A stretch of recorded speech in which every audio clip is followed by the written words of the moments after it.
Punimet për realizimin e projektit për lidhjen e rrugës transballkanike me zonën e portit të Vlorës kanë hasur tashmë në një pengesë. Bëhet fjalë për një godim banimi 2-katëshe ngjyrë të verdhë, e cila është bërë pengesë për vijshmërinë e projektit. Të gjithë qytetarët e Vlorës dhe jo vetëm, të cilët kalojnë çdo ditë në zonën e ish parkut të tregtisë, mund të konstatojnë vijshmërinë e punimeve, por nga ana tjetër, ajo se çfarë bie në sy është një godin banimi 2-katëshe, e cila qëndron ende pa u shembur mu në mes të projektit.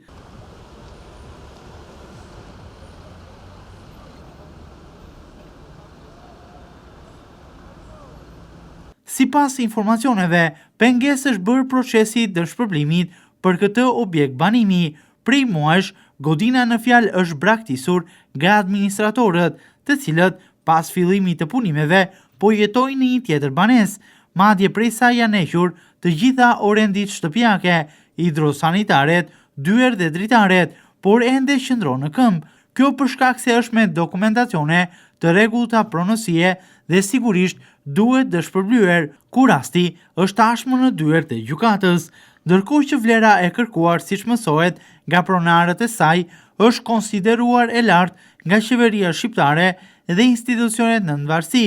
teksa për këtë gjë duhet gjetur me patjetër një zgjidhje, për shkak se kjo godin është në qendër të rrugës së re të automjeteve, duke penguar vijimin e këtij projekti.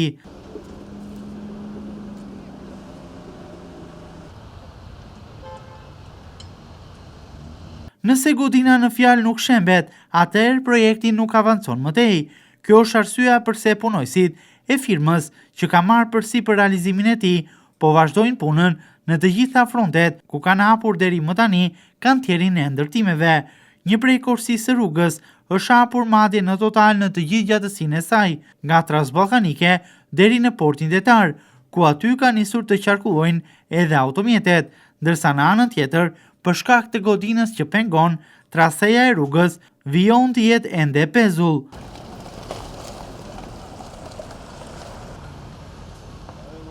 Për shkak të ngërshit të krijuar institucional, ku ende nuk po gjendet një zgjidhje për dëshpërblimin dhe vlerën e tij për këtë banesë, projekti rrezikon mos të avancojë, por ajo se çfarë dihet nga gjithë ky proces është fakti që për shkak të kësaj anomalie, e cila duhet ishte menduar mirë përpara se aty të nisnin punimet, ky projekt me siguri do të vonohet më tepër se afatet e realizimit të tij të parashikuara në relacion.